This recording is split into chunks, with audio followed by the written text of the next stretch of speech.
Staying in the water that's 70 degrees Fahrenheit for a long time definitely won't do your health any good.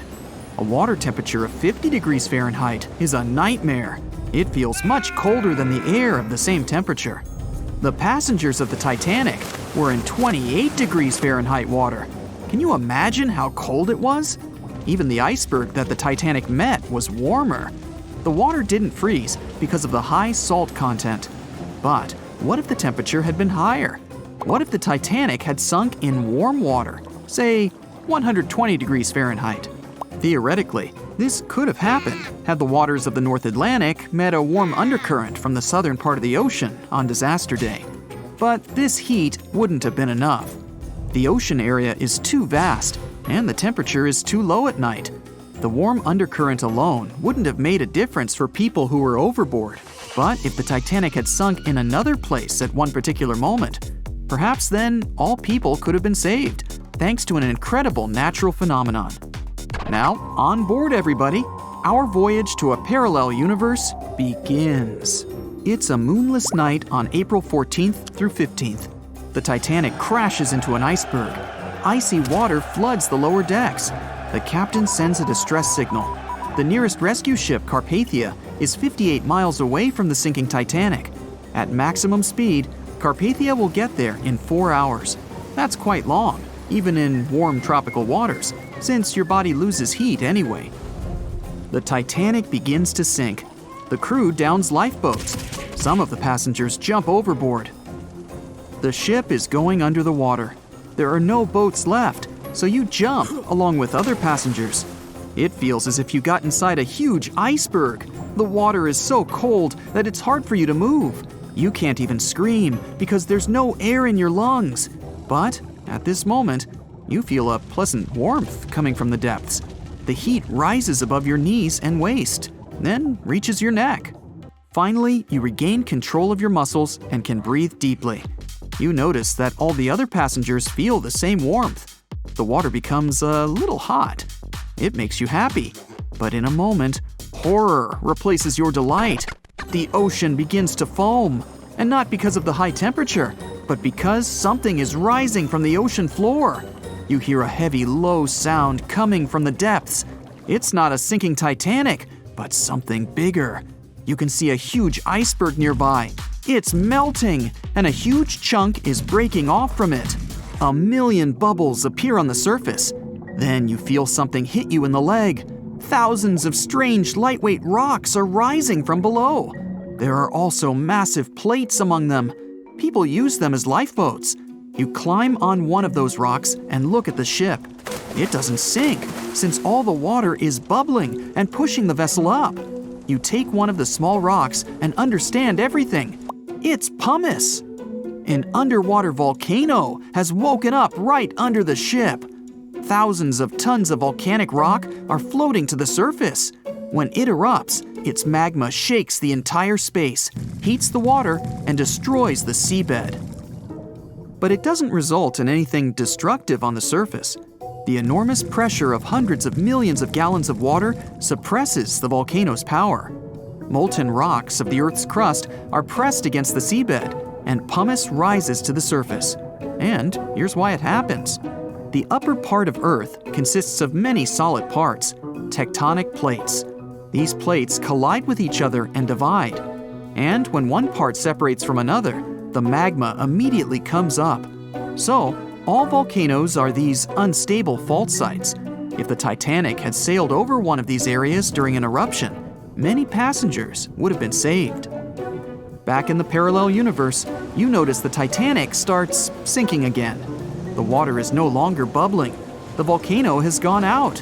In a matter of seconds, the ocean turns icy again. Fortunately, you have your pumice lifeboat. This is enough to wait for rescuers. But let's imagine a situation with no underwater volcano and an iceberg.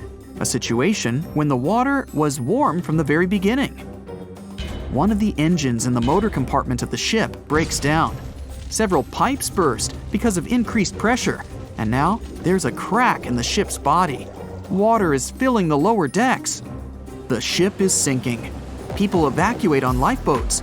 There's less panic since the night is warm and no one is freezing. Each passenger gets a life jacket. The ship is breaking. You understand that you have to jump. The Titanic goes underwater. Many passengers fall overboard in horror. They dive into the dark ocean and immediately come to the surface. Panic and complete chaos take over. The ship disappears in the dark, and finally, it's all silent. A few minutes pass, and you notice there's no panic at all. The water is warm. Almost all passengers have life jackets. Someone is floating on the wooden ship wreckage. After a couple of hours, the water no longer seems so comfortable. The ocean takes away your body heat. To keep warm, passengers swim closer to each other in a tight circle. Yeah, now it's quite possible to wait for another couple of hours till the rescuers come. People on lifeboats sail closer and take those who freeze on board. Passengers take turns, 20 minutes in the water, then 20 minutes in boats. It's essential not to take your clothes off.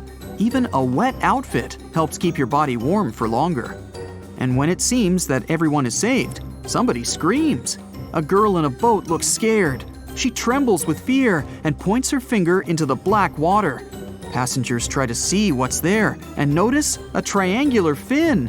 1, 2, 3. There are so many of them! The noise of the sinking ship has attracted a group of sharks. And now, they are circling the survivors, hoping to satisfy their hunger. They're swimming slowly. It doesn't look like they're going to attack. But you should keep your eyes open, as these fish are some of the world's most aggressive and dangerous sharks, the bull sharks. They can be agile, fast, and unpredictable. They don't swim in the cold waters of the Atlantic, but the water in this parallel universe is perfect for them. The sharks are strong and sturdy. They create the illusion of slowness to relax their prey. They're called bull sharks because of their short, blunt muzzle, like that of a bull, and they like to hit a target or other sharks with their forehead. Several fish are ramming boats. Someone falls into the water. Fortunately, people help them back on board. The sharks aren't going to retreat. Chaos and panic ensue. People are screaming and splashing the water with paddles to scare away the fish, but it doesn't help. One of the sharks opens its toothy mouth and clings to a boat. At this moment, you notice more fins nearby. A pack of great white sharks arrives at the party. They are some of the most dangerous animals on the planet. They're big, fast, and strong, and their 300 triangular teeth lined in several rows are sharp as blades. Great white sharks swim around the boats and scare away the bull sharks. You fall off the boat and see a big fin approaching you. Fear awakens the survival instinct in you. You're trying your best to swim away from the shark as far as possible. Of course, it's useless, since the shark is much faster and will definitely catch you. You feel your foot touching the shark's nose.